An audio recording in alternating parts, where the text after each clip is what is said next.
Ya, ahora sí. Gracias. Bueno, entonces es, como decía, el proceso a través del cual nosotros como investigadores vamos descubriendo cuáles son los significados que hay en el texto, ¿no es cierto? Y no tan solo los significados, como decía Vanessa en antes, los significados que aparecen ahí súper explícitos, sino que también aquellos significados que no son tan explícitos, que son como latentes, ¿ya? Y que uno no puede mirar como a simple vista, ¿ya? Como decía adelante, el, es considerado el limbo del investigador cualitativo. ¿Ya? Yo le puse aquí yacen guerreros ilustres. En el fondo, uno puede ser como súper buen investigador, pero si cayó en la parte del análisis, sonó. ¿Ya? O sea, así hablando crudamente, si uno no hace un buen análisis de los datos, entonces como investigador ya tapó todo. ¿Ya? Porque resulta que la investigación cualitativa, como ustedes muy bien lo vieron, es un conjunto, es un esfuerzo muy grande que se hace de entrevistas, ¿no es cierto?, de búsqueda de información, de ir hacia las personas, o sea, es un esfuerzo grande, ordenado, pero es un esfuerzo grande. Y una vez que uno tiene un texto, tiene que velar porque el texto sea lo mejor posible, ¿ya? Y una vez que uno tiene el texto, tiene que aprender a ver qué va a hacer con él, ¿ya? Qué es lo que quiere obtener de ese texto. Y por lo tanto es ahí justamente donde tiene que tener muy claro cuáles son los objetivos de la investigación. ¿Ya? ¿En qué se fundamenta entonces el análisis cualitativo como parte de un proceso de investigación? Es principalmente por la tradición oral que nos caracteriza como humanidad, ¿ya? En el sentido de que nosotros tenemos la escritura como parte de nuestra formación, parte de nuestra tradición humana. ¿Ya? Algunos pueblos no tienen escritura, por ejemplo, el pueblo mapuche no tiene escritura, pero tiene distintas formas de comunicación. Hay una comunicación oral que para ellos es muy importante, ¿ya? Y por lo tanto es a través de la tradición oral en donde se transmite todo el contenido de la cultura, en este caso, y el contenido de la historia. Es tan importante la investigación, o sea, el análisis, y tan importante la palabra, que a mí me gusta mucho el flamenco, ¿no? Entonces por eso le puse este. Hay una canción del flamenco que dice que más mata una mala lengua que la mano de un verdugo, porque un verdugo mata a un hombre, pero una mala lengua mata a muchos. ¿Sí o no? Lo que significa el hablar mal de alguien, imagínense. Sí. Claro, o sea, en el fondo el significado de la palabra es muy importante en nuestra vida cotidiana y también, por supuesto, en la investigación. Existen dos grandes enfoques para enfrentar un texto. Nosotros vamos a trabajar con el enfoque humanista, no con el enfoque lingüístico, ¿ya? El enfoque lingüístico se lo vamos a dejar a los lingüistas, ¿ya? Entonces, ¿por qué? Porque el enfoque lingüístico no tiene que ver mucho con nosotros en el sentido de que trabajan como organizando la estructura de las palabras. Entonces, en ese sentido, el texto se convierte en sí como en un análisis propiamente tal. Entonces, lo reducen al texto a las partes más gramaticales, más semánticas, buscan las estructuras, por ejemplo, dentro de un texto, que es lo que quisieron decir, pero como texto propiamente tal, es decir, porque lo van desmembrando, ¿ya? En cambio, la tradición humanista ve a los textos no como en sí mismos, como la fuente de la investigación, sino que como el texto, como en un instrumento, como una ventana, ¿no es cierto?, a la experiencia humana. Y por lo tanto, un proceso de interpretación que permite la búsqueda de los significados que no son solamente individuales, sino que también son sociales. Y aquí vamos a ver una serie, nosotros no nos interesa mucho esta parte porque es mucho como de las ciencias sociales, que es el análisis fenomenológico, la teoría fundamentada, análisis de contenido semántico, temático, etcétera, etcétera. Esto se los puse para que ustedes sepan que desde la tradición humanista existe una multiplicidad de formas de abordar un texto, ¿ya? O sea, uno desde el punto de vista teórico podría abordarlo, por ejemplo, un análisis fenomenológico va a buscar los sentidos, los significados, no los conceptos, ¿ya? Las emociones, las experiencias, ¿ya? La experiencia de enfermar. Si uno busca la experiencia de enfermar, lo va a buscar a través de un análisis fenomenológico. Pero si uno busca, por ejemplo, el concepto de la enfermedad, va a trabajar con teorías fundamentadas, como análisis, ¿ya? Entonces, ¿qué significa? En el fondo que hay distintas maneras de abordar un texto dependiendo de los objetivos del investigador humanista, del investigador cualitativo, ¿ya? Y aquí les puse, como siempre, esta carta que me parece siempre súper interesante, ¿ya? Que es la carta del jefe indio de Seattle, que le envió en el año 1854 al gran jefe blanco en Washington, que obviamente el gran jefe blanco era el presidente de los Estados Unidos, ¿no? Entonces, este es el jefe indio que le está contando a propósito de los problemas que hubo de despojo de tierras, ¿no? Y de matanza que hubo con los grupos Sioux en esa época, ¿ya? Y ellos le mandaban esta carta. Entonces, en rojo yo les puse lo que nosotros consideramos que es como más significativo, ¿ya? Y aquí yo después se los marqué en la noche, se los marqué con esto, pero en el fondo es marcar cuáles son las partes más significativas. Si uno se fija, la carta dice así, ¿ya? Yo la voy a leer un poco para que vayamos viendo los significados que uno puede encontrar. Dice, ¿cómo se puede comprar o vender el firmamento ni aún el calor de la tierra, si no somos dueños de la frescura del aire ni del fulgor de las aguas? Cada parcela de esta tierra es sagrada para mi pueblo. Cada brillante mata de pino, cada grano de arena, las playas, cada gota de rocío, hasta el sonido de cada insecto es sagrado a la memoria y al pasado de mi pueblo. Somos parte de la tierra y asimismo ella es parte de nosotros. Las flores perfumadas son nuestras hermanas, el venado, el gran águila, nuestros hermanos, las escarpadas peñas, los húmedos prados, el calor del cuerpo del caballo y el hombre, todos pertenecemos a la misma familia. El agua cristalina que corre por los ríos y arroyuelos no es solamente agua, sino también representa la sangre de nuestros antepasados. La tierra es sagrada, cada reflejo de las claras aguas de los lagos cuenta los sucesos y las memorias de la vida de nuestra gente. El murmullo del agua es la voz del padre de mi padre. Sabemos que el hombre blanco no comprende nuestro modo de vida. Él lo sabe distinguir entre un pedazo de tierra y otros. La tierra no es su hermana, sino su enemiga.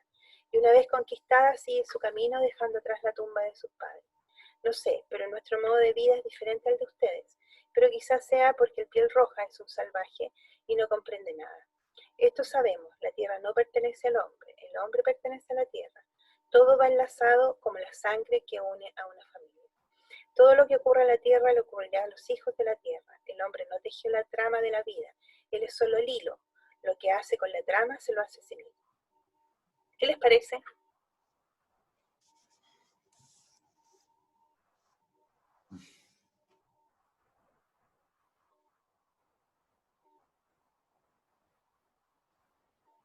¿Qué les muestra este texto?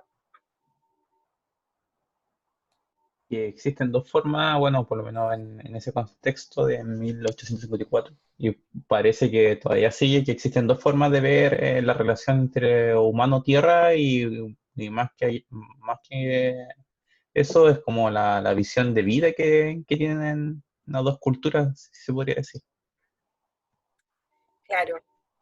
De hecho, hay unos contramensajes subyacentes que incluso no solo son dos visiones, sino que una multiplicidad de visiones y elementos que uno encuentra en común con otros entornos culturales. Por ejemplo, hablo desde mi experiencia, desde el punto de vista religioso, los cristianos, los católicos, si uno va ahí se entiende el ser humano como parte de algo más grande que es la creación, quizás con algunos elementos compartidos con lo que relata este jefe indio, pero que a veces se confunden también con el gran conglomerado que es la cultura occidental, en donde sí ha predominado esta visión un poco más materialista o del hombre sobre la naturaleza, y que no necesariamente se condicen con las creencias que hay. Entonces, ahí uno va encontrando elementos comunes en múltiples culturas, ¿ya? Y que se van, como en este caso, marcando como un contrapunto. Claro. Yo Yo creo que también se ve, disculpa, profe, que se ve que también un poco, aparte de lo que cada perspectiva o, no sé, por biología o como lo quiera ver desde el punto de vista de cada cultura, es cómo se desarrolla la comunicación. Porque en este caso está hablando el jefe máximo de los Pieles Rojas, ¿cierto? El jefe indio, Ajá. se la manda al jefe blanco, cosa que no sucedió al revés. O sea, que en el fondo que que se haya presentado, entre comillas, el jefe no sé, de la nueva colonos que vienen llegando, a presentarse a ellos que son los que han estado habitando esa tierra por mucho tiempo. Claro.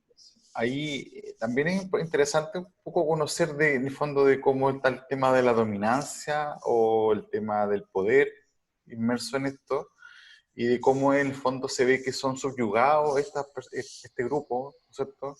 Al poder del hombre blanco que viene llegando con sus armas y de cómo trata de hacerle entender, explicándole, ¿cierto? Porque claro, a lo mejor podría ser que ni siquiera lo hicieran así, sino que lo hicieran también con la violencia. Entonces, ese afán de poder hacerle entender lo que significa eso para ellos, yo creo que es notable, eso es súper importante. Y yo creo que eso es parte de lo que muestra la carta igual. Claro, claro. Si ustedes se fijan, lo importante de este texto es la densidad, si ustedes se dan cuenta, ¿ya? Es un texto que uno podría llamar denso, en el sentido que dice mucho, ¿ya? Dice mucho. Entonces uno se pregunta, uno puede preguntarse, ¿qué dice? ¿Ya? ¿Qué dice este texto? ¿Qué nos está contando? Porque el texto tiene que contar cosas, de eso se trata, ¿ya? De que nos cuente cosas, es decir, por eso es tan importante las entrevistas, por eso es tan importante el hacer un buen registro, ¿no? Porque el texto finalmente tiene que tener cierta densidad para que uno pueda lograr finalmente saber los contenidos. Y aquí hay mucho contenido, ¿ya? Uno de los contenidos más importantes, que están marcados en rojo naturalmente, ¿no es cierto?, son aquellos en que nos está planteando una cosmovisión diferente. Está diciendo, nosotros somos esto, así consideramos la vida, y ustedes no la consideran de otra manera. Nosotros tenemos este modo, ustedes tienen, como decía Víctor, este otro modo, ¿no? Como una especie de contrapunto que va poniendo. Entonces, cuando uno encuentra un texto, lo primero que hace, como está marcado acá, ¿no es cierto?, está marcado en rojo. Ustedes cuando estudian, esta es otra pregunta, cuando ustedes estudian, ¿ya?, ¿cómo se dan cuenta qué es lo que es lo importante y qué es lo que no es lo importante? ¿Cómo se dan cuenta?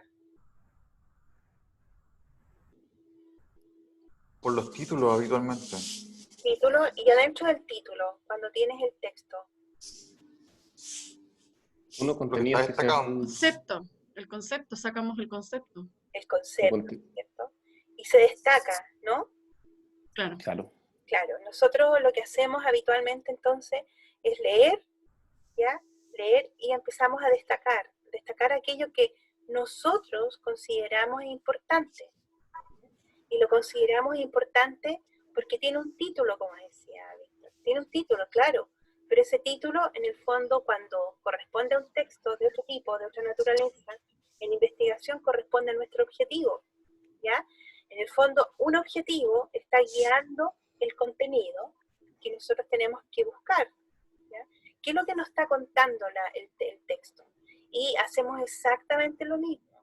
Lo hace con un programa, ¿no es cierto?, que es el programa de Trustee, pero en el fondo lo que hace uno es buscar dentro de un texto cuáles son los elementos más importantes, más densos, y los selecciona, ¿ya? Bueno, ¿de dónde vienen los textos? Pueden venir de discursos políticos, de canciones, como vimos acá, de un diario, ¿no es cierto?, de una carta, de la transcripción de las entrevistas, obviamente, de periódicos, editoriales, libros, documentos, archivos, de lo que ustedes quieran, ¿ya? Todo lo que sea en documento escrito es posible de ser analizado desde el punto de vista textual, ¿ya? Incluso, por ejemplo, hasta las observaciones que uno hace, la puede transcribir y esa transcripción nos sirve también como un elemento de texto, ¿ya? Entonces, todo lo que sea palabra escrita nos va a servir a nosotros. ¿Vale? ¿Cuál es el obstáculo que yo les planteaba más importante en el análisis del texto? Uno, que lo habla, bueno, esto lo habló Bourdieu en en su literatura, ¿ya? Es un filósofo francés, sociólogo, no sé, muy importante en las ciencias sociales, ¿ya? Y él habla sobre tres elementos que ocurren cuando uno enfrenta un texto. En primer lugar, él habla de la ilusión de transparencia. Entonces dice que es como que si lo real fuera fácil de observar. En cambio, solamente es una proyección de nuestra propia subjetividad, ¿ya?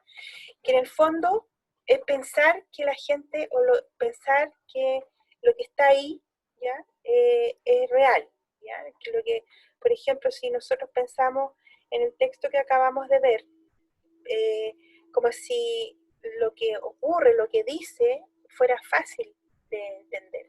En este texto fue fácil de entender porque era muy denso, pero en el fondo no es así, ¿ya? En el fondo lo que está planteando también Bourdieu, que una de las cosas que es importante acá es que uno puede perderse en su propia subjetividad y tratar de ver cosas que no hay, ¿ya? Que en el fondo tiene que saber que lo que es importante ahí es importante en el contexto que se está planteando y que no es importante desde el punto de vista de nuestra proyección propia, mi importancia. No sé si me explico. Que aquí tiene que ver con esto que hablábamos antes, que tiene que ver con lo subjetivo, ¿no? Que en el fondo significa no interpretar, sino que tratar de ver lo que hay ahí, ¿ya? Lo que efectivamente está tratando de decir. ¿Queda claro? Bien, lo otro que habla como una parte importante también de un obstáculo que ocurre es que uno de repente se pone súper mecánico, ¿no es cierto?, para hacer un trabajo. Y comienza porque se aburre también, ocurre mucho eso, ¿ya? Que uno se aburre porque es largo, los textos son largos, entonces al final empieza a poner que todo es como lo mismo, ¿ya? Y eso significa el mecanicismo, que en el fondo uno hace el análisis en términos mecánicos sin entender en profundidad lo que está tratando de decir el texto, ¿ya? Y eso ocurre cuando uno lleva horas y horas trabajando en un texto. Por eso que siempre lo recomendable es trabajar un poco y dejarlo, ¿ya? Y volver más adelante, y no, porque si no al final uno se aburre, se cansa, ¿ya? Que es diferente a los métodos cuantitativos, porque los métodos cuantitativos tienen una base de datos y uno puede estar, claro, haciendo sus distintos análisis, pero va a tener el resultado en forma inmediata. Aquí no, ¿ya? El resultado no es en forma inmediata, porque la primera parte que uno hace es tratar de buscar cuál es lo importante, y después uno ve qué hace con eso que es importante, ¿ya? Finalmente, el otro problema que hay es la ilusión contextual. Esto dice Bourdieu, que uno como que cuando hay, por ejemplo, un texto, ya uno coloca como una idea súper teórica que no existe, ¿ya?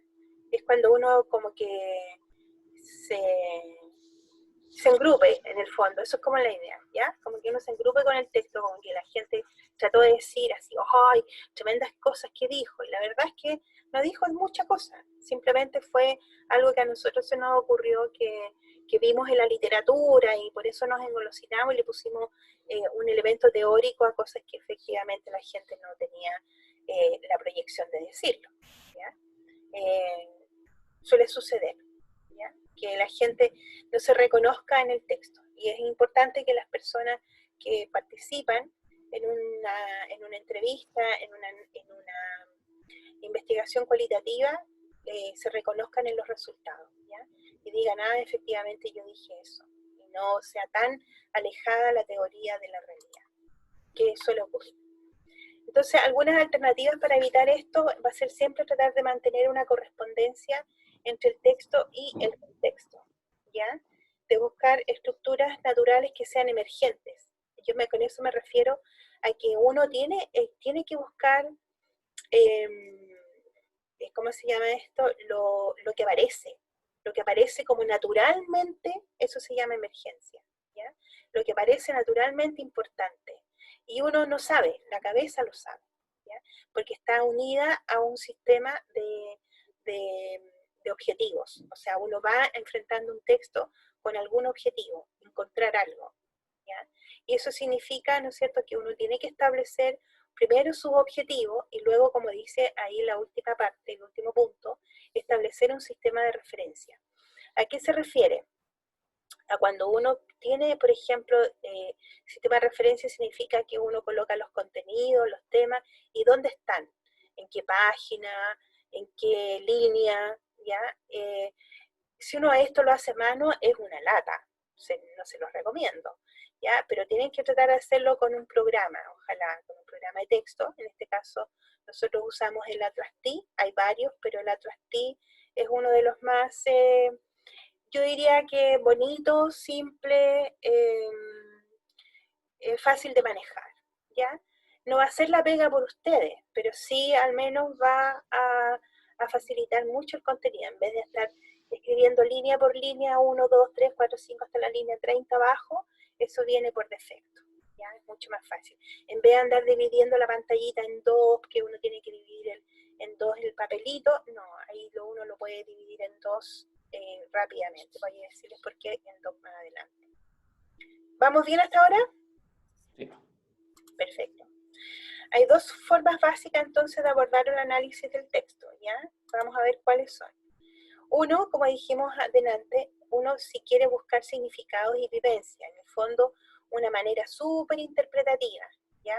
Cuando uno quiere buscar un trabajo súper interpretativo, aquí este trabajo se llama más bien de tipo fenomenológico o hermenéutico, ¿ya? Por ejemplo, a ver, hagamos un ejercicio. Si nosotros quisiéramos abordar en el grupo de los profes, veamos el grupo en el que trabajó como profesores, ¿ya? Si quisiéramos abordarlo desde un punto de vista fenomenológico, ¿ya? Que significa, busquemos la interpretación, súper interpretativo, busquemos el significado básico de la experiencia. Uno tiene que buscar metáforas, ¿ya? Cuando uno busca significado, buscar metáforas. ¿Qué significa una metáfora? Una metáfora es algo que significa una cosa, ¿no es cierto? ¿Ya?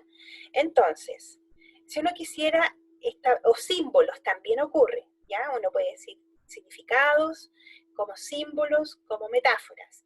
Si uno quisiera poner en una o dos metáforas o símbolos lo que significa la pandemia o el trabajo, ya, el efecto de la pandemia en los profesores, ¿qué palabra elegirían para ser fenomenológico? De lo que ustedes tuvieron como experiencia, ahí en el grupo focal.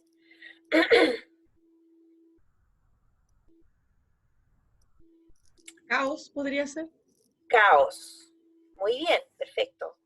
¿Qué otra más?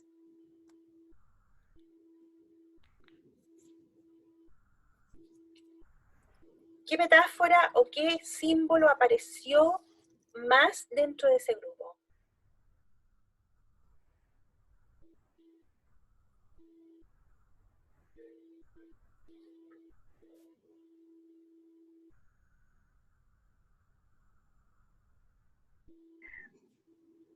Cansancio.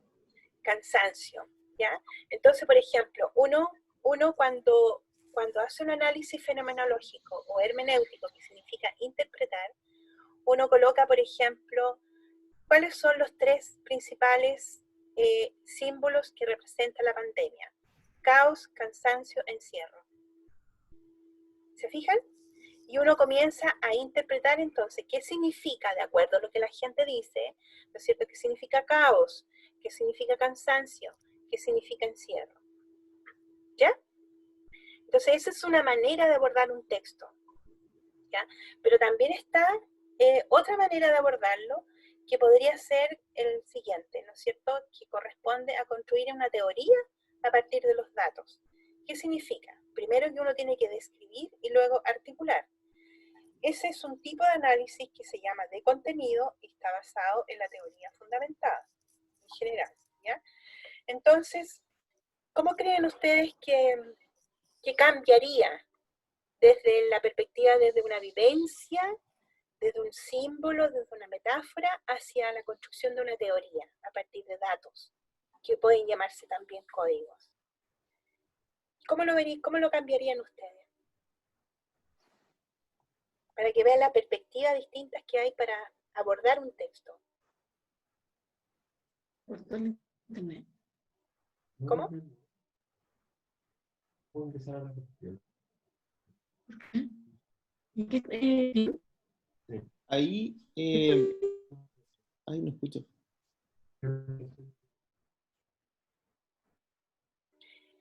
Mili, no se escucha, Mili. No se le escucha a Mili que estaba hablando, Mili sí.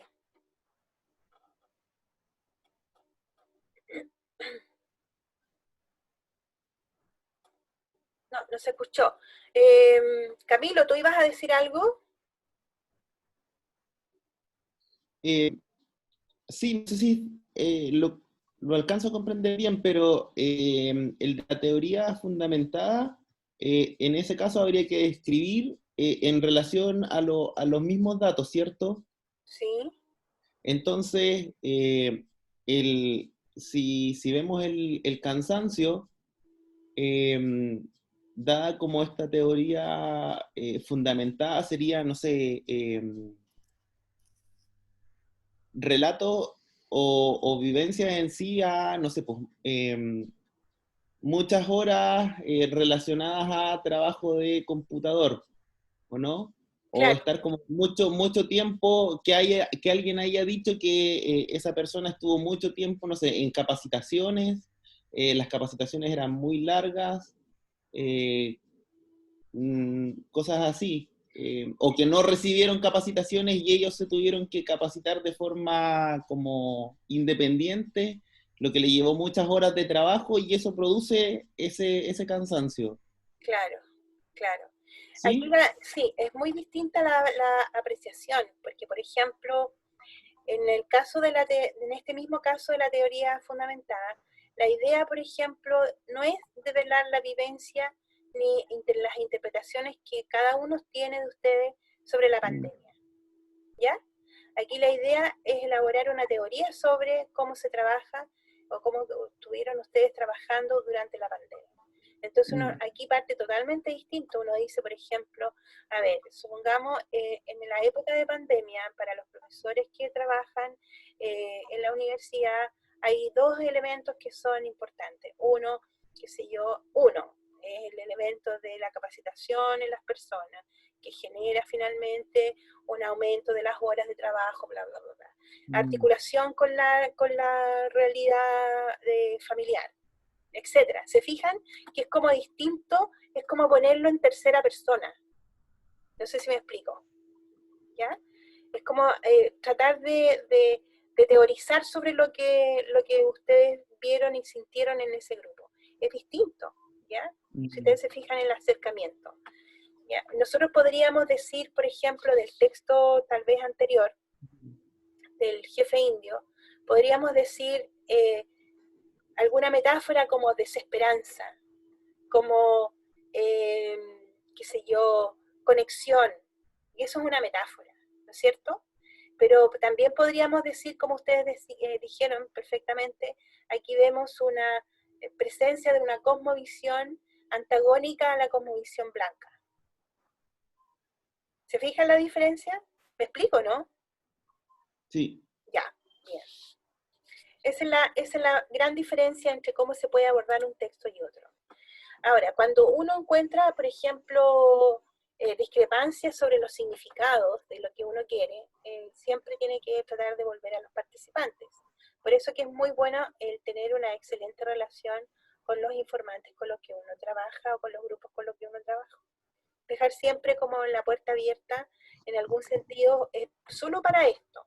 No dejar la puerta abierta para siempre, pero solo para decir, mire, si nosotros tenemos alguna duda sobre las cosas que ustedes dijeron o, por ejemplo, finalmente hay cosas que uno no alcanzó a entender, nos gustaría poder hablar con ustedes posteriormente. ¿Ya? Que yo creo que es algo que es importante en el método cualitativo, que es distinto al método cuantitativo. Veamos en detalle entonces el procedimiento. Aquí existen 4 etapas bien claras en procedimiento de análisis cualitativo. La primera corresponde a la organización de una base de datos donde uno prepara los textos, que es en la fase donde ustedes están en este minuto, ¿no es cierto? Ustedes tienen su transcripción y después tienen su base de datos súper ordenadita, preparada. Y ahí aparecieron los famosos ¿cachai? Qué sé yo, todas esas cosas, y ahí uno llama limpieza del texto, ¿ya? Ahí uno empieza a limpiar si quiere ponerlo, si no quiere ponerlo, ¿ya? En la transcripción. Después viene una segunda etapa que llamamos analítica textual, donde uno segmenta y codifica. O sea, va en el fondo haciendo, déjame ver si lo tengo adelante, yo creo que sí, ya. Una parte donde uno comienza a mirar el texto desde el punto de vista más analítico, más textual. O sea, en el fondo es como el trabajo sucio, de leer, leer, leer y comenzar a distinguir, a ver cuáles son las partes del texto que son más densas, y posteriormente, una vez que uno tiene eso, lo codifica. Ya vamos a verlo como en detalle. ¿Ya? Después una tercera etapa que se llama analítica conceptual, donde se van generando categorías, donde uno va asociando esas categorías unas con otras, para finalmente hacer una síntesis que se expresa en mapas conceptuales que finalmente se interpretan. ¿Ya? Entonces, cuando uno coloca en los métodos cualitativos, uno coloca la parte de análisis, tiene que decir esto, tal cual, etapa 1, 2, 3, 4, ¿ya? Es decir, si ustedes van a hacer posteriormente un proyecto de investigación, ¿ya? En relación a los métodos cualitativos tienen que colocar, el análisis cualitativo se va a basar en que, primero, si es interpretativo, y segundo, si es, digamos, más conceptual, ¿ya? Cualquiera de los dos que sea, ustedes tienen que poner la primera etapa, la organización de una base de datos, una segunda etapa analítica textual, donde voy a segmentar y voy a codificar, una tercera etapa analítica más conceptual, donde voy a generar categorías, bla, bla, bla. ¿Se fijan? O sea, todo esto que está aquí, todos estos 4 puntos tienen que plantearlo, ya sea para una tesis, ya sea para escribir un artículo cualitativo, ¿ya? Esto es lo que yo les decía, limbo, porque esto es lo que no aparece en los textos, habitualmente. La gente dice, habitualmente dicen, se hizo un análisis cualitativo de texto, y se acabó. Entonces uno dice, bueno, ¿y cómo lo hizo? ¿De dónde sacó lo que está diciendo? ¿Ya? Bueno, la primera etapa, como decíamos, de base de datos, ustedes ya lo tienen, esto que es ordenar el texto según competencia. Uno puede ordenar el texto por entrevista, y poner entrevista 1, entrevista 2, entrevista 3, o ordenar el texto por pregunta-respuesta. Todas las preguntas 1 y todas las respuestas a la pregunta 1. ¿Ya? O en general, eso es como lo que uno hace. Nosotros en general recomendamos, hasta ahora como tenemos por experiencia, ¿ya? Por temas. Sale mucho más fácil, sale mucho más fluido. Cuando uno, por ejemplo, pone toda la pregunta y después pone una pregunta 1 y después pone todas las personas que correspondan a la pregunta, todos los que contestaron la pregunta 1, ¿ya? Los identifica, por supuesto, para después tener claro quiénes son en el texto, ¿ya? Uno tiene que velar por la calidad del dato, esto ustedes ya saben perfectamente por qué va a ocurrir eso, porque uno tiene que velar porque las respuestas sean extensas. O sea, el texto tendría que hablar como dice ahí por sí mismo, ¿ya? Si uno, por ejemplo, encuentra un texto que es como, que no dice mucho, como que la gente dice, ah, sí, claro. ¿Y usted fue al puente? Sí, sí fui. Pero eso no nos interesa a nosotros, ¿se fijan? Entonces hay que velar la profundidad de velar por la profundidad de la respuesta. Que las mismas personas, y por eso son tan importantes las preguntas, hagan las conexiones. La misma persona hagan las explicaciones. La misma gente defina, la misma gente interprete. ¿Ya? En vez de que uno ande interpretando y haciendo los conceptos por ello y las conexiones por ello. ¿Ya? Y eso tiene que ver mucho con la expertise del entrevistador, ¿ya? En el sentido de que uno le dice a la gente, a ver, por ejemplo, y usted, por ejemplo, ¿con qué relaciona esta cosa del cansancio? ¿Con qué lo relaciona? ¿Qué significa para usted cansancio? ¿Me puede explicar un poco cómo lo siente? ¿Se fijan? O sea, en el fondo es como que la gente misma vaya contando lo que significa para ellos, para que después nosotros tengamos la facilidad de tener un texto bastante más denso y podamos trabajar con ello, ¿ya? Por lo tanto, tenemos que velar por la transcripción del dato, ¿ya? Velar por la alta calidad, que sea, que tenga una letra, bueno, esto se hace en general, yo lo coloco acá cuando uno hace una transcripción manual, ¿ya? En el sentido de que uno tiene que velar por la alta calidad, qué sé yo, que la letra sea grande y que sean de doble espacio. En general sí, sirve bastante para visualmente no cansarse, ¿ya? O sea, el texto bien transcrito es un buen texto ordenadito, ¿ya? Como dice acá, la organización de la base de datos termina con guardar la copia de las transcripciones, ya sean, como decíamos, entrevistas o grupos focales, ordenar según pregunta y respuesta, ordenar todos los datos de campo, los comentarios. Aquí la organización de la base de datos es todo, ¿ya?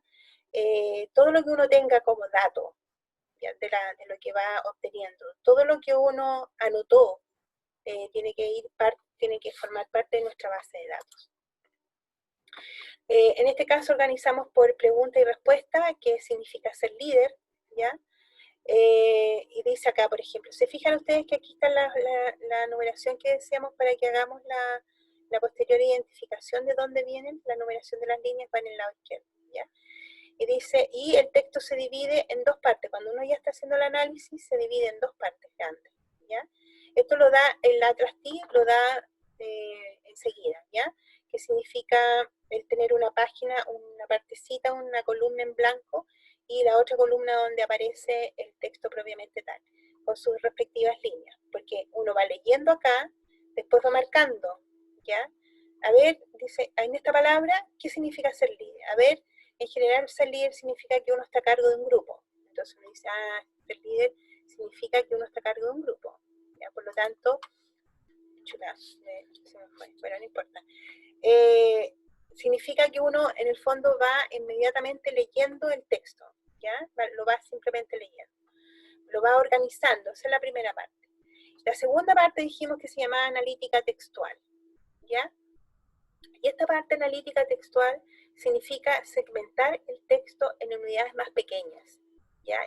Ahí yo les puse una tijera y les puse unos marcadores, que en el fondo significa lo que uno marca en amarillo, ¿ya? Lo que uno cree que es importante lo va marcando en amarillo siempre. Bueno, eso significa segmentar un texto, marcar en amarillo, ¿ya? Y uno puede tener marcado en amarillo muchas cosas, pero a veces también, por ejemplo, y eso también es recomendable, nosotros lo hemos hecho también con Marcela, que a veces vamos marcando con distintos colores, ¿ya? Y pensamos, por ejemplo, esto significa algo, pero esto que significa es distinto a lo que viene más adelante. ¿Se dan cuenta? Porque son interpretaciones distintas, entonces vamos marcando con distintos colores, para que vayamos viendo las diferencias al interior del texto, que son diferencias ya como de significado, ¿ya? Entonces uno tiene la posibilidad de codificar de dos maneras. Aquí yo traté de hacerlo con el lápiz, pero me quedó así. Esto es porque lo que hice ayer, y lo que se los voy a mandar. Uno puede codificar de dos maneras. Una manera, codificar significa generar conceptos, ¿ya?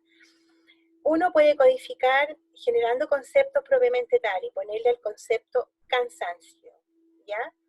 O puede poner el código, puede ser el texto, pero en vivo, que se llama. Un código en vivo significa tal cual como la gente lo dice.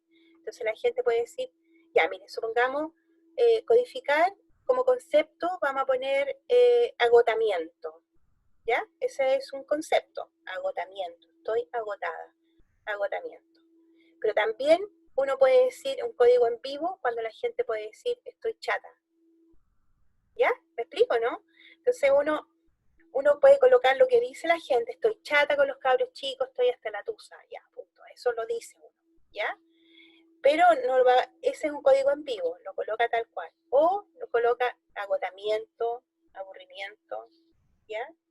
Entonces, finalmente, en la etapa analítica textual, uno va comparando los códigos con los conceptos y empieza a unir, ¿ya? Estos códigos que va encontrando con los conceptos. En el fondo significa codificar, y esa codificación inmediatamente va generando en uno un concepto que va a ir trabajando. Por eso se llama una etapa analítica del texto, propiamente tal, ¿ya? Es decir, todo lo que tiene que ver con desmembrar ese texto y clasificarlo en códigos. Hasta ahí llega esa parte, no más que eso, ¿ya? Para hablar después de la parte número 3, que, bueno, esto yo se los pongo siempre porque me encanta, ¿ya? Que significa, por ejemplo, yo lo pongo porque yo me siento súper identificada con esto, o sea, uno parte así, pero como caballo inglés leyendo, tratando de crear, comprender, leer, pero ¿qué significa el análisis cualitativo de datos? Significa leer, una vez y otra vez y otra vez. ¿Por qué? Porque el texto tiene que hablar por sí mismo, no nosotros. Porque de repente uno con toda su mente fresca va colocando la ilusión de transparencia, los conceptos que uno cree que están. No, ¿ya? La idea es que uno pueda comprender el texto como el texto le está hablando a uno, ¿ya? Y por lo tanto, eso es un trabajo bastante largo, ¿ya? El análisis del texto significa entonces identificar temas, categorías, patrones significantes, encontrar los contenidos, clasificarlos de acuerdo al significado, identificar que sean homogéneos y ir codificando, ¿ya? Para finalmente hacer una síntesis de esas mismas relaciones, ¿ya? Vamos a la siguiente. Aquí tenemos, por ejemplo, cómo se hizo este tema, que fue el liderazgo de un equipo de salud, donde la gente ya una vez que hizo toda esta parte de poner en amarillito, digamos, de ir marcando, fue colocando esto que son los códigos, ¿ya? Las buenas relaciones humanas, la capacidad oratoria, la creatividad, la jerarquía institucional, la jerarquía dentro del equipo, la experiencia de la institución, y esto lo dividieron, ¿ya? Entonces aquí hicieron un índice temático. En el fondo, estos son los códigos que finalmente agruparon bajo una característica, bajo una condición, y la condición sobre la que agruparon esto fue las características de un líder. La condición bajo la que agruparon esta otra característica son las bases de liderazgo. Es decir, una vez que uno tiene todos sus códigos, puede entonces comenzar a generar unas dimensiones, temas que incluyen aquellos códigos. ¿Queda claro hasta ahora o no? Sí. ¿Ya? ¿Seguro? Sí. Profe, solo como consulta y haciendo como alusión de hacer como las entrevistas ahora o utilizar estas otras plataformas como más tecnológicas, esas interpretaciones o esos contextos, dado que generalmente se grababa la conversación con grabadora en sí, el video para hacer este análisis puede ayudar un poco más en el sentido de ver como las expresiones o la corporalidad de quien está dando la respuesta en esos momentos. Claro que sí, pero siempre y cuando tú lo necesites. Ya.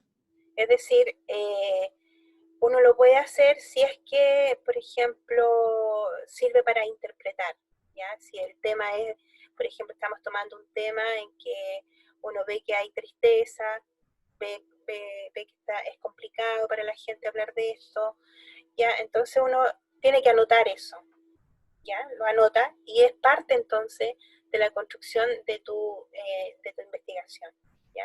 Te sirve fundamentalmente la fase de interpretación de los resultados. Bueno. Ya. Sí. Bueno, aquí está la codificación, vimos cómo salía, ¿se fijan? Aquí tenemos de nuevo, esto lo da el programa de Atrastía, súper fácil. Uno toma, por ejemplo, tiene en este lado, todo este sector tiene el texto y va marcando, ahí es como que tuviéramos un marcador amarillo, aquí vamos marcando, y esto lo vamos pasando a este otro lado, ya, a esta otra pantallita que está aquí al lado, donde van colocando, ¿no es cierto?, se traspasa este que es el código que son en vivo, si ustedes se fijan acá, ¿ya? ¿Ya? Entonces van colocándose al otro lado, ¿ya? Y después esto lo da el mismo programa, ¿no? De ir colocando inmediatamente donde aparece en la línea, por ejemplo, está entre la 2 y la 3, ¿ya? ¿Profe? Dígame. Entonces, lo que uno hace es codificar como los conceptos que uno quiere buscar en el texto, y luego en esta en esta página, uno los coloca el código, o sea, la frase, el código que representa, ¿verdad? Sí, perfecto, exactamente. Exactamente. Aquí uno va marcando lo que en el fondo, suponte tú que yo marcara todo esto, no solamente esta partecita, sino que solamente estar a cargo del grupo de gente en el sentido que maneja grupos, ¿ya? Pongo todo eso. Pero aquí, por ejemplo, yo diría particularmente que aquí entre el grupo, entre la línea número 2, no sé qué le parece a ustedes, y la línea número 3, hay 2 códigos, no uno solo como está en este lado de acá, porque está a cargo de un grupo de gente y maneja grupos, ¿cierto? O sea, yo diría que maneja grupos es distinto a estar a cargo de un grupo de gente, ¿ya? Y lo pondría acá también. ¿Se fijan? Por eso que uno necesita también que hacer este trabajo no en forma aislada solo, ¿ya? Es importante que haya otra persona que también nos ayude a mirar el texto para que nosotros no tengamos la subjetividad, entre comillas, para observarlo, ¿ya? Bueno, finalmente viene la etapa analítica conceptual en que uno ya empieza a elaborar categorías conceptuales que se validan con evidencias y se establece finalmente una red de relación conceptual. Vamos a ver cómo. Tenemos el tema 1, eso significa ya armar categorías, uno le llama categorías, dimensiones, temas, no me acuerdo qué otra palabra que uno puede usar, ¿ya? Que en el fondo significa agrupar, ¿ya? Significa agrupar todos los códigos en algo que sea común a esos códigos, ¿ya? Y le coloca un título. A este tema le vamos a colocar un título, a este tema le colocamos otro, que en el fondo represente esta lista de códigos que tenemos acá abajo, ¿ya? Entonces, cada tema constituye, como dice acá abajo, unidades de significados, ¿ya? ¿Y qué tiene que tener estos códigos, estas unidades? Estas unidades tienen que tener una homogeneidad, fíjense, tienen que ser homogéneos en sí mismos, internamente, ¿ya? ¿Qué significa? Que este tema, ¿ya? Esta lista de códigos que está aquí significa eso, no otra cosa, no es lo mismo que el tema 2, ¿ya? Entonces, tiene que tener homogeneidad interna, se tienen que parecer los códigos que están aquí, tienen que tener un mismo sentido en el fondo, ¿ya? Pero también estos temas, estas unidades que llamamos de significado, tienen que tener heterogeneidad externa, es decir, que este sea distinto de este otro. Incluso, por ejemplo, uno puede encontrar dentro del tema 1 subtemas, ¿ya? Puede hilar bastante más fino, es decir, en realidad en el tema 1 encontramos 2 subtemas y los coloca con su listado de códigos además, ¿ya? Entonces ya tenemos una parte que significa la codificación, que ya lo terminamos, ¿no es cierto? Y ahora tenemos esta cosa que llamamos relaciones conceptuales, ya tenemos armamos, ¿no es cierto?, estas categorías del conjunto de códigos. Y establecemos entonces finalmente cuál es la relación que existe entre uno y otro, ¿ya? Y en la etapa final, que era la etapa síntesis, aparece el mapa conceptual, que ustedes son capísimos en mapas conceptuales, ¿ya? O sea, ustedes, por ejemplo, ya nosotros, es parte de lo que es nuestro objetivo, ¿no es cierto?, es que ustedes cuando están leyendo, leen las cosas que nosotros les enviamos que lean, y les decimos hagan un mapa conceptual, ustedes inmediatamente están haciendo este proceso, ¿ya? O sea, en el fondo están buscando en un texto cuál es lo más importante, cuáles son las palabras que lo identifican, cómo se relacionan un concepto con el otro concepto, se relacionan, se contradicen, uno es más importante que el otro, uno pertenece al otro o no pertenece, ¿se fijan? Ustedes lo han hecho mucho eso, ¿ya? Hacen entonces finalmente con sus evidencias, con sus textos, hacen un mapa conceptual. En este caso tenemos un ejemplo que se hablaba sobre sentimientos. ¿Qué es un sentimiento? Existen los sentimientos positivos y existen los sentimientos negativos. ¿Cuáles son los sentimientos positivos? El amor, la gentileza. Los negativos, el odio, la ira, ¿ya? Y esto que está acá abajo, que dice C1, C2, C3, C4, son las evidencias. Aquí nosotros no tenemos números, ¿ya? Entonces las evidencias van a ser las citas del texto. ¿Queda claro, no? Comillas.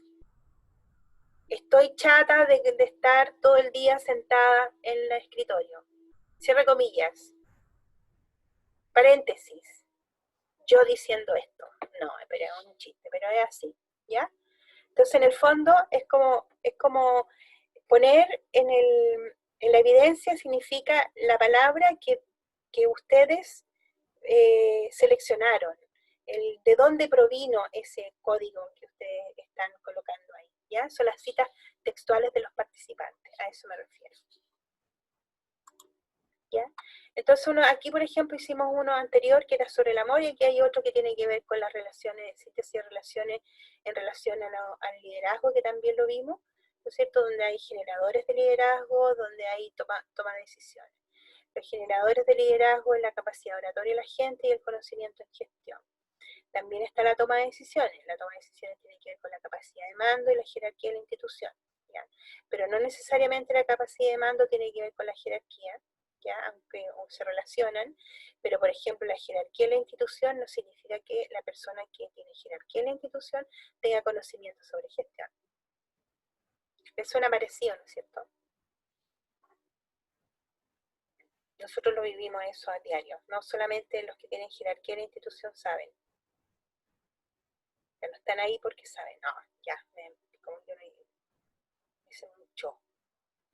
¿Se fijan? Entonces uno tiene que colocar así tal cual como ustedes lo colocan en sus mapas conceptuales, que no pertenece, no se contradice, etc. ¿Ya? Y finalmente viene la interpretación, a lo que llamamos teoría emergente, donde uno ya comienza a explicar este mapa conceptual, es decir, hacer lo que acabo de decirles yo en palabras. ¿Se fijaron de interpretar el sentimiento y el otro del liderazgo? Yo se los interpreté, lo puse en palabras, algo que está puesto en dibujo. A eso se refiere con la interpretación, de hacer una explicación del mapa conceptual, colocar cuáles son las proposiciones analíticas sobre el tema, cómo se va construyendo esta teoría que nosotros vamos elaborando, de lo que significaba en este caso el liderazgo, de lo que significaba el sentimiento por otro lado. Y uno viene también en esta parte que es la teoría emergente a contrastar lo que uno encontró, sus datos, con otros datos de otros lugares, ¿ya? Aquí viene el análisis, por lo tanto, de la literatura, donde uno dice, nosotros tuvimos estos hallazgos que son similares a los que tuvo el otro, bla, bla, bla, ¿ya? Y ya uno lo sabe.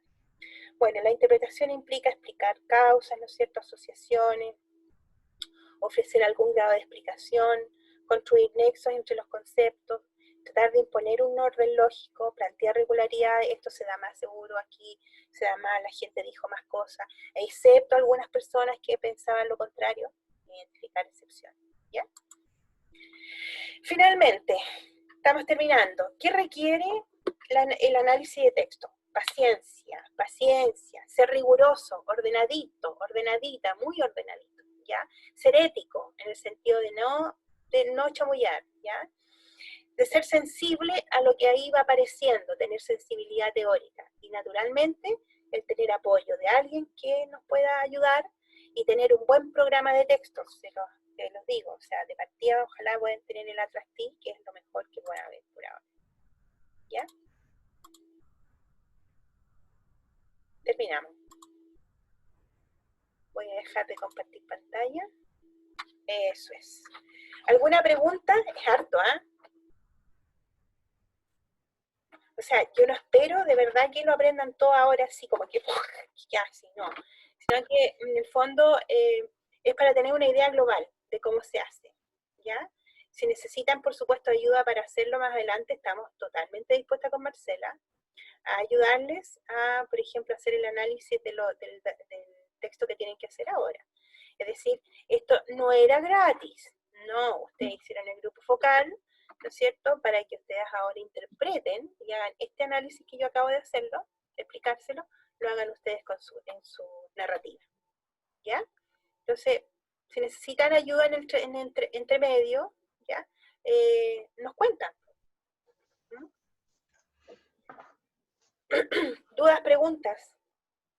Y solo quiero decir que si la preparación parecía difícil, esto es... No sé. Mucho más difícil. Sí, pero ustedes tienen la experiencia de hacer mapas conceptuales. Ya tienen la mano hecha, diríamos ya. ¿Ya? Muy parecido a eso. Muy parecido al llegar a tener mapa conceptual. Lo que pasa es que ustedes tienen ahí el texto, hacen el mapa conceptual y nos entregan el mapa. Ahora tienen que hacer el mapa conceptual e interpretarlo. Profe, pero tenemos que hacer eso de ir colocando los códigos y todo eso con el programa que dice. Ah, ya. Nada, la suya. Sí, pegue ese cabezazo, ¿no? Así es, exactamente. ¿Ya? Pero acuérdense que la primera es el segmento, ir segmentando lo que es importante, ¿ya? O sea, ahí se pueden dividir la pega, o sea, segmenta lo que es importante, después el otro dice ya yo voy a ir descodificando, ¿ya? Y van mirando, pueden hacerlo de a dos, ojalá de a dos. Entonces van codificando en forma indistinta para que vayan viendo cómo, si van habiendo acuerdos o no acuerdos en eso, ¿ya? Ahora uno puede hilar muy fino, que es la idea, ¿no? O no. También existe la posibilidad de que la persona, pero ahí tiene que ver un tema con la ética, ¿no es cierto? Que uno puede decir, ya, yo voy a usar este análisis así rapidito nomás porque es algo que tengo que hacer. Pero la verdad es que mientras más fino uno hila en el análisis, mejor. ¿Ya? Va teniendo mayor profundidad en el análisis. Ahora, hay yo no se los conté, pero hay dos posibilidades, dos maneras de acercarse a un texto. ¿Eh? Hay una manera que se llama inductiva, que es la que ustedes van a hacer, y hay otra forma que se llama deductiva. ¿Ya? La manera deductiva yo les voy a explicar con un ejemplo, ¿ya? Es con una experiencia. Nosotros hicimos hace un tiempo, años atrás, no ahora, hace un tiempo atrás, hicimos una investigación sobre VIH, ¿ya? En jóvenes. Mucha entrevista, ¿ya? Y en la entrevista eran como, no sé, como 60 entrevistas, algo así, ¿ya? Largas las entrevistas y la gente se extendía en contar lo que pasaba. Pero los relatos eran atroces, ¿ya? A tal punto que era como una cuestión que uno quedaba así como, oh, esta cuestión mejor que no, o sea, como que no te daban ganas de leerlos, ni escucharlos, ni nada, porque era horrible. Entonces, decidimos que en vez de hacer el relato así como en forma inductiva, que vaya saliendo el texto por sí mismo, que nosotros vayamos elaborando, decidimos que íbamos a trabajar en función de los objetivos, solamente los objetivos. Entonces pusimos objetivos, vamos a buscar cuáles son los objetivos y las posibles variables que puede tener este objetivo, y empezamos a buscarlo en el texto. Entonces ya no nos metimos nosotros a tratar de empatizar tanto con el texto, ¿se fijan? Porque nos dejaba mal. O sea, qué sé yo, estoy contando lo mínimo, bases como de violaciones, relaciones sexuales, etcétera, cosas que ocurrían. Entonces uno dice, uy, no tiene ganas de leer esa cuestión, ¿ya? Entonces decidimos que lo íbamos a hacer así, en forma deductiva. Es decir, poner los códigos que queríamos encontrar en el texto, ¿ya? Eso se hace habitualmente en ese tipo de trabajos, ¿no? Cuando son de esa naturaleza. Pero en general el trabajo de codificación es inductivo, ¿ya? Bien, no sé si tienen más preguntas, ¿no? Entonces, bueno, quedemos claro que para la próxima sesión ustedes deberían tener un avance al menos de la parte del texto, ¿ya? Un avance. Y tener claro, ahora sabemos, ¿no es cierto? Varias cosas. Sabemos que los estudios cualitativos tienen una teoría, ¿ya? Que lo sustenta, ¿no es cierto? Sabemos que hay también métodos de recolección de datos, ¿ya? que son recolección de datos cualitativos, que ya vimos entrevistas, observaciones, ¿no es cierto? Sabemos que hay un tipo de muestreo, que es un muestreo intencional, lo vimos, ¿no es cierto? Un muestreo intencional, que puede ser un muestreo conceptual o un muestreo teórico. Vimos el concepto de saturación teórica, vimos análisis, ¿ya? Y vimos todo lo que tiene que decir un paper cuando hace un estudio cualitativo, un paper cualitativo, todo lo que tiene que llevar un paper cualitativo. Entonces, desde esa perspectiva, la próxima vez que nos veamos, vamos a trabajar analizando críticamente, vamos a usar análisis crítico de literatura cualitativa. ¿Ya? ¿Qué significa eso? Que vamos a leer textos, ¿ya? Y vamos a decir si esos textos tienen todo lo que debería tener un texto cualitativo o no. Nos vamos a convertir en editores críticos, ¿ya? Esa es la idea. Entonces, con eso estaríamos terminando la próxima sesión, toda la fase cualitativa. Y uno se pregunta, ¿para qué? Para dos cosas. Por si ustedes quieren hacer un estudio cualitativo completo, cosa de ustedes, o si ustedes quieren trabajar, por ejemplo, el análisis o hacer un proyecto que tenga que ver con medición en salud, escalas, por ejemplo, ese tipo de cosas, tienen que trabajar o con grupos focales o con entrevistas para encontrar el lenguaje de las personas, para saber cuáles son los significados de lo que ustedes van a medir posteriormente, ¿ya? Entonces, para esas dos cosas sirve, ¿no es cierto?, los estudios cualitativos, como una base para una nueva investigación en el área más cuantitativa, en este caso medición, o para seguir haciendo análisis profundo en relación a lo cualitativo. Eso ya va a depender de ustedes propiamente tal. ¿Ya? ¿Estamos? Estamos. Listo. Entonces, Nos see you vemos. later, alligator. Cuídense mucho. Igual. Nos vemos. Gracias. Estamos viendo. Chao. Chao, chao. Chao. Gracias. Chao. Yo les voy a mandar las cosas. Ya. Porfa.